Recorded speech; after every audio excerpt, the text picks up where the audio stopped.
Hello guys, welcome to another episode of Clues, Cues and Reviews.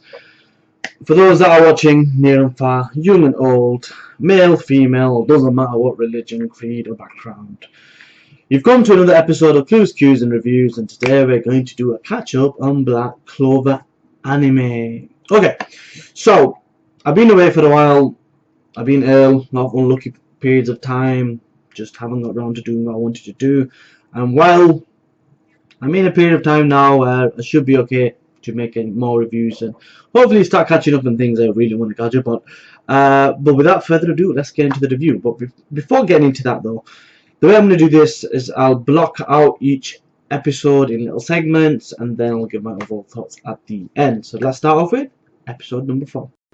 So, episode number 4. So, episode number 4, in essence, it gives you an idea of how good Yami is, and how scary the god of destruction, or the Shinigami of destruction is, how strong of a presence he has, and how bad, I guess, Asta is at the same time. We find out a little bit about Yuno and how talented he is, and there's a lot more focus on that. To explain a little bit further, we basically see all the different tests that they do, and essentially Yami does well in all of Yuno does well in all of them. Asta does not. The one thing that he does do well is fight. Ultimately, he is kind of patched up or paired up with Seki. Seki Bronze is essentially thinking of himself as better than Asta. He sets up his defensive attack and essentially he gets owned because he doesn't know about essentially Asta's magic, and that's something you get throughout this series. Essentially, basically, people underestimate or don't know about Asta's ability and get owned. Now, with that being said, will this be a continuous thing? Will a person knowing Asta's ability be able to beat him?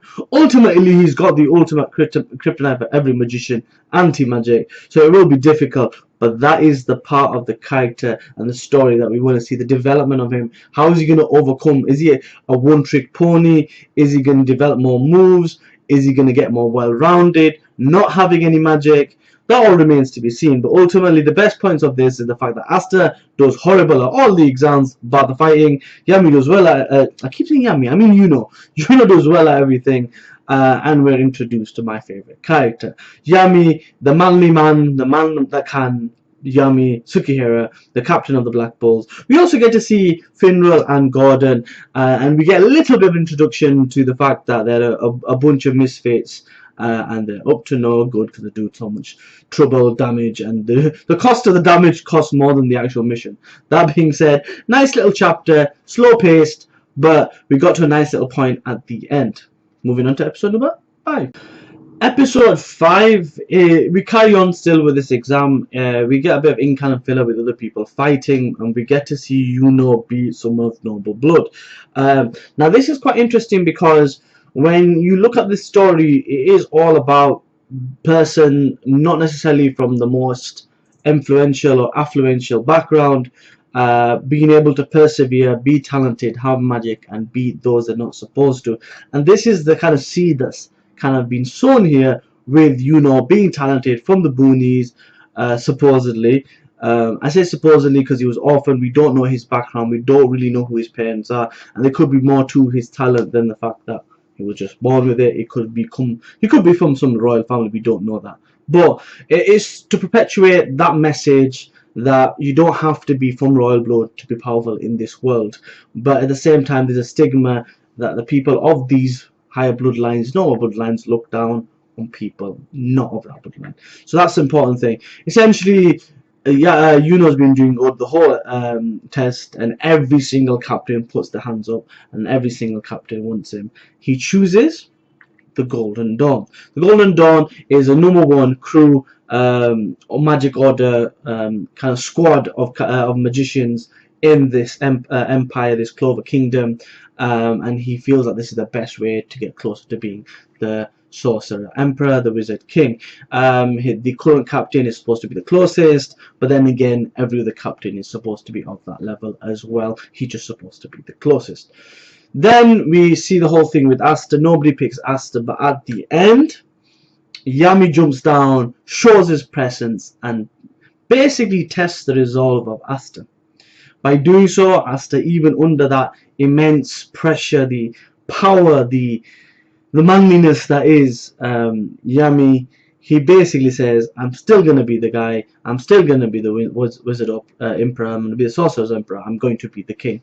Yami accepts him and takes him. So that's the cool part of it. The third part, although it doesn't do much to push the story, I liked it, and I'm sure many people did as well, was the fact that Asta was still looked after by Yuno when he needed him at the best time. Essentially, he was in the loo, Seki Bronzer was going to attack him, Yuno stepped in and said, what you playing at? Get the hell out of here. Ironically, Seki Bronzer ended up in the one guild he didn't want to end up in, the one order he didn't want to end up in, and that is the Jack the Ripper's one, the Mantis. The green mantis. That was funny. I liked it. And at the end, we basically see him going to the house, the dormitory, the main kind of HQ or headquarters of the Black Bulls, and we get this line, and he goes, "Welcome to the absolute worst magic order of Clover Kingdom." And I was like, yes, this is where you're meant to be.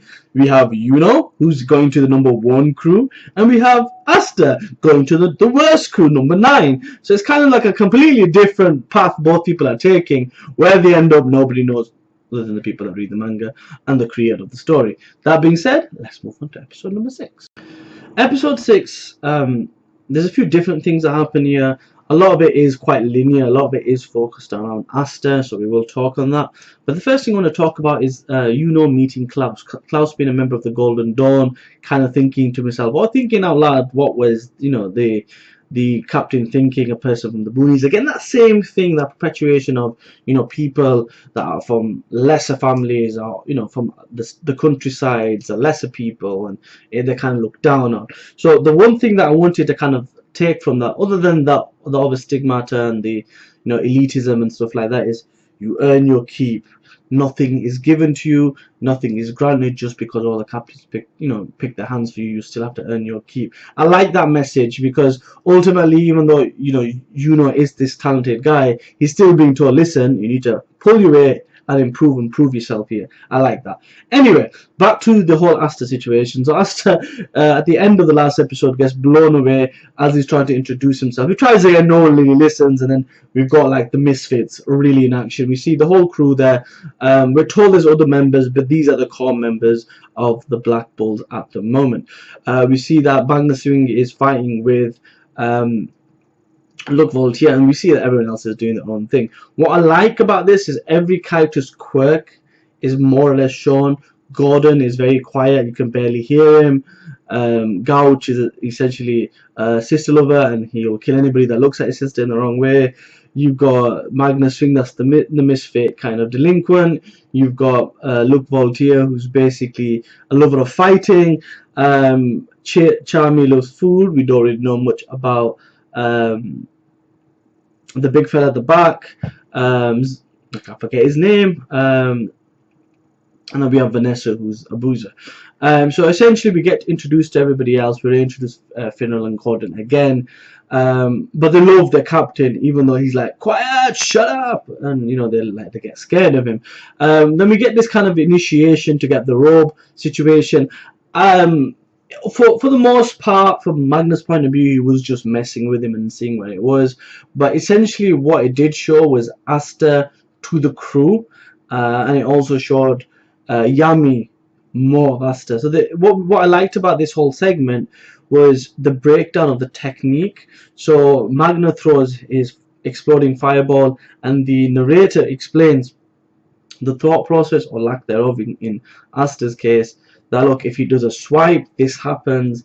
If he does this happens. That kind of thing is cool, because it makes you think magic isn't just about who's got the best attack and who can land quickest. It's about strategy, and we start to see some of that with this. Ultimately, Asta repels the attack, which he didn't even know he could do, and he takes the victory, so to speak. He's then given his robe. It's like a glove. It fits. And it looks pretty good in that regard. He's still loud as ever, but I like the fact that Asta's like getting told off, shut up, be quiet, and he's annoying, and his voice and his body don't meet. I know it's all the little things that essentially the viewers are saying they don't like the voice of Asta, but to be honest with you, he's a 15-year-old full of energy who's got a dream and he's living his dream and he's working towards being the Sorcerer Emperor. It is what it is, and let's just live with it. I'm sure you'll learn to love him eventually. And then we see a glimpse of the other member. So the other member, I like the way they worded that, because when Yami introduces him to the crew, he says this is the other member. Funny enough, Asta doesn't ask why is he the other member. He thought he was the only one. We see a little bit at the end. We see the Royal Blood, whose name is Novella. We find this out later on, but hey, spoiler! Oh my god. We see that's Novella, and she's got this facade of being posh because she's a noble family. Even though her older brother, Silver, one of the Silvers, Nozel Silver, I believe his name is, said she was going to join that crew, and that's where it ends, and that's episode 6. Let's move on to episode number 7, which I'm going to rewatch before we do my. So, episode 7, and it's slowly building up now. We're getting to see more, like, some people's backstories, and, you know, we're getting to see things build together, and the real cool thing about Black Bulls in this episode. But we'll kind of break it down and I'll give you my overall thoughts so far. So the first thing to talk about is the opening segments, which shows you the difference between how Asta and Yuno are living. You know, Asta's got this little dingy room, which he's so proud of because he finally gets his own room. That was like the funniest thing. It's like, I'm going to clean it. I never had my own room. I used to sleep with everybody together. And then you got like Yami living, I keep saying Yami, I mean Yuno. Yuno living in this mansion, and you know, like it's like these getting told off, and you know he's getting he's gonna get mentored by Klaus, and we see that, and they write the letters to go home. The whole orphanage reaction was awesome because it was kind of like, yeah, you know, we know Yuno was gonna do brilliantly, and then Asta does well as well. He's passed, and they're like, whoa, really? That kind of stuff was funny, and then we get to see a bit of fun. What I liked about that fun part was, they get told that the house or the building keeps moving. It's kind of like homage to Hogwarts. Then the whole running on, oh yeah, this is the cafeteria, this is the bath, this is the playroom, which is like a torture room, and then we got like the toilet, and then Yami's like, do you want to die? He's having a shit, which is funny. We saw all of that. They were running away, the beast tamer thing, that was all funny as well. And then we get to see the introduction, the official introduction of Novella. So far we've seen her in the entrance exam speaking to her brother. We now see it at the end of last episode on watching what Asta's doing, and then we see her official kind of introduction now. Her name is Novella Silver. She's the youngest sibling of the Silver heritage, which is essentially the official or current royal family at the moment, and she's very cold towards Asta and everyone else, looking down on people. And remember I talked about facade. This is really where we see it all. Essentially, we're told that she cannot control her magic. Now, is this a technique thing? Is this a skill thing? Is it a knowledge thing? Is it a mental thing? We get this explained and explored later on. I'm not going to really touch on it now. I don't want to spoil too much for the anime-only viewers. But because of this lack of control, she was essentially discarded from her family. She wasn't allowed to join the Silver family. You know, she was bullied by her siblings. Her older brother even went as far as saying, "You should have died, not my mother," essentially insinuating that the mother died of childbirth. So all these things have been going on with Novella's life, which make her that cold person, which make her this reserved, harsh person, and we start seeing this in this episode. Then we see the whole abuse thing, and then she loses control, and the whole thing with, oh, we can't attack her. If only someone with nullifying magic was around. The only one person that's actually just joined the guild happens just to fall into Yami's arms. He goes, oh, we were just talking about you, and he throws him, and you know, he cancelled the magic, and they get saved by Finral. And then there's that scene that I really like, because earlier in the episode we see that she throws her robe, and she's like, oh, this is like a crap place, the royalty shouldn't be here, and she's like, I don't need this, I'm going, da, da, da, da. And then she's saved, and she's expecting abuse, and then she doesn't get it. She gets something else in return. Asta's like, oh my god, that was amazing, look how much power you have, I'm so jealous. If you train and you control it, you'll be amazing, you'll be invincible. And she wasn't expecting that, and I really like that. The Black Bulls members aren't like your normal members, and they understand We don't find out everyone's story so far. We will in due time, but they understand, which is the important part. And then we get this little kind of a speech from Manga Swing, which I thought was really appropriate and I really liked. It was, so what if you have a flaw too? You should have just told us you couldn't control magic.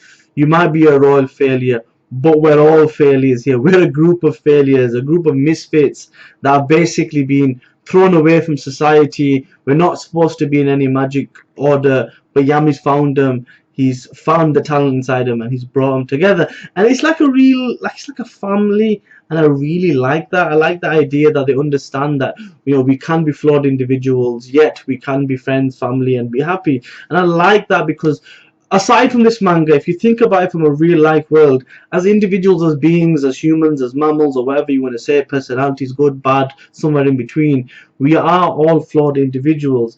And in a way, it's a message to tell us as people that there is a place in this world for us. And regardless of how many flaws you have, there will be people that you can consider family. And I like that message, and this is really shown in this this episode, albeit briefly, but I just like how they kind of ended it, and she's like, oh, we're the family now, and you know, that side of thing. So that was pretty much my review. It's a long video. I can appreciate, thank you if you do get this far. We're doing decently in terms of kind of like adaptation. To be honest with you, I don't know the exact number of chapters, so what I'm going to do, if I'm honest, this is live and I probably should have edited this, but I'm going to quickly check. So we're on episode 7.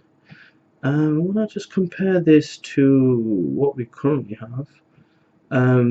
For those who do read the manga, who have the official volumes, they probably will tell me down below, but please support the official manga. We'll go from there. So essentially, I believe it's chapter 5, the other new bird. That's really it. Let me see if I could find. Yeah, so essentially, yeah, it's basically, we're on episode 7. Chapter 5 is as much as we've really covered. So we're not doing too bad in terms of what we covered. If you kind of go off the 51 episode thing, we should get a few decent arcs in there, so there's a lot to look forward to. With that being said, like, comment, share, subscribe, all that good stuff, and I will see you next time. Peace.